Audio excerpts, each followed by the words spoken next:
Halo semuanya, selamat datang di sesi bedah materi kita kali ini. Hari ini kita bakal membedah sesuatu yang, jujur aja, luar biasa banget. Pernah nggak sih Anda kepikiran kalau dua jalan spiritual yang kelihatannya beda jauh, yaitu tradisi tasawuf yang klasik dan konsep manifestasi yang modern, ternyata punya satu cetak biru kesuksesan yang sama persis? Nah, hari ini kita bakal menelusuri titik temu dari kedua sumber keren ini. Kita akan membedahnya secara netral ya, dan melihat gimana kedua kerangka pemikiran ini sebenarnya menawarkan solusi yang benar-benar identik buat masalah kehidupan kita. Oke, kita langsung bahas aja nih. Coba deh jujur, seberapa sering sih Anda ngerasa capek banget, berjuang sendirian buat nyampe tujuan? Ngerasa udah mikir keras, muter otak cari jalan keluar, tapi ujung-ujungnya tetap aja stuck. Ngandelin kekuatan diri sendiri 100% buat ngadepin kerasnya hidup, itu seringnya cuma bikin frustrasi kan? Rasanya kayak kita tuh harus ngatur semuanya sendirian. Bagian 1, mencari keajaiban dalam masalah. Hal yang paling saya suka dari kedua sumber materi kita ini adalah mereka nggak cuma bahas teori ngawang-ngawang, nggak sama sekali. Mereka justru narik konsep tingkat tinggi ini langsung ke realita masalah kita sehari-hari. Entah Anda lagi mendalami panduan zikir dari tasawuf, atau lagi belajar problem solving lewat manifestasi, kasus yang diangkat itu sangat nyata. Mulai dari badan yang gampang capek, karir yang mentok, masalah pasangan selingkuh, lilitan hutang, sampai overthinking yang bikin pusing. Tujuan utama dari kedua ilmu ini tuh sama, nyelesain masalah konkret tadi, dan bawa kita dari kondisi mentok menuju jalan keluar yang lega. Sekarang kita masuk ke bagian 2, dua jalan, satu tujuan. Kalau kita lihat dari kacamata tasawuf, ada fokus yang kuat banget pada zikir, La ilaha illallah. Dan menariknya, sumber ini negasin kalau kalimat itu bukan cuma sekedar hafalan lisan sehabis sholat loh. Lebih dari itu, ini adalah intisari, puncak sekaligus sumber dari segala koneksi spiritual. Ibaratnya, ini tuh master key atau kunci utama buat membebaskan kita dari segala belenggu masalah. Dan ini dengan brilian banget nunjukin paralel langsung dengan konsep manifestasi. Di konsep manifestasi disebutkan kalau semesta itu adalah sumber dari segala macam sumber. Sang semesta inilah yang punya kendali penuh atas miracle atau keajaiban. Jadi dari dua pendekatan ini kita dapat satu kesimpulan mutlak, ada sebuah sumber tertinggi yang jauh melampaui logika dan usaha keras manusiawi kita. Lanjut ke bagian 3, melibatkan sang kekuatan tertinggi. Nah, kesadaran tentang sumber tertinggi tadi bawa kita ke inti blueprint ini. Bayangin deh, kehidupan ini tuh ibarat hutan Amazon yang lebat dan ganas. Kira-kira bisa nggak sih Anda ngelewatinya sendirian? Ya mungkin bisa, tapi peluang buat nyasar atau terluka tuh gede banget kan? Anda butuh guide yang benar-benar menguasai medan. Di sisi lain, tasawuf ngingetin kalau kita bersandar pada hal duniawi, kayak uang, jabatan, pujian, atau manusia, yang sering disebut sebagai selain Allah, masalah kita nggak akan pernah beres.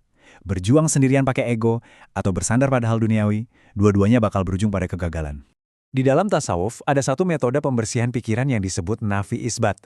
Nafi itu dari kata la ilaha, artinya meniadakan atau ngelepasin semua ikatan dan ketergantungan kita sama solusi duniawi. Terus isbat itu illallah, yang artinya menetapkan dan bersandar sepenuhnya cuma sama kekuatan Tuhan. Menarik banget kan gimana proses ngelepasin ego ini tuh sejalan banget sama konsep manifestasi? Di manifestasi kita juga disuruh stop bersikap aku bisa atur semuanya sendiri. Karena jujur aja deh, seringkali rencana brilian dari ego kita malah bikin situasi makin berantakan kan? Jadi lepaskan itu semua dan mulailah berpartner dengan semesta. Bagian 4, transformasi identitas dan kesadaran. Tentu aja, cuma ngucapin kata-kata atau bikin afirmasi positif doang tuh nggak cukup. Kedua sumber ini menuntut adanya pergeseran total di dalam diri kita. Tasawuf ngebagi kesadaran ini jadi 3 level. Pertama, level perindu, di mana kita masih nyari dari jauh. Terus yang kedua, pas kerinduan itu makin kuat, kita mulai bisa ngerasain kehadiran Sang Pencipta tepat di hadapan kita. Dan puncaknya adalah level ketiga, penyatuan alias fana. Ini adalah momen yang benar-benar hening, di mana ego kita luluh lantak dan melebur tanpa sisa. Nah, yang paling mind-blowing dari materi kita kali ini adalah, perhatiin deh betapa identiknya kedua konsep ini.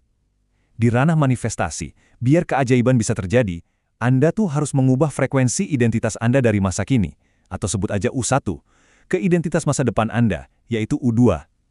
Anda nggak bisa tetap jadi orang yang sama dengan pola pikir yang lama. Dan tebak, ini tuh persis banget sama tahap fana di tasawuf tadi. Di tahap itu, identitas egois, kepanikan, dan rasa sok tahu kita tuh dihancurkan, lalu melebur sama kehendak Sang Pencipta. Mengubah frekuensi itu, ya pada dasarnya mengubah kesadaran ego. Jadi, gimana perjalanannya? Dua-duanya sepakat kalau tetap ada porsi manusia yang harus dikerjain. Kita bergerak dari titik potensi, ngelewatin proses perjalanan yang isinya ngerubah identitas dan take action sampai akhirnya jadi materi atau realita. Tapi ingat rahasia utamanya, transformasi ini nggak bakal pernah kejadian tanpa adanya koneksi dan campur tangan langsung dari sang sumber. Masuk ke bagian 5, rumus menghadapi tantangan hidup. Terus, apa sih hasilnya kalau kita nerapin blueprint universal ini di masalah kita sehari-hari? Poin krusialnya ada di sini. Kedua paradigma ini menjanjikan satu hasil akhir yang sama persis. Di dunia tasawuf, hasilnya disebut min haitsu la yahtasib. Rezeki dan jalan keluar yang datangnya dari arah yang sama sekali nggak pernah kita sangka-sangka.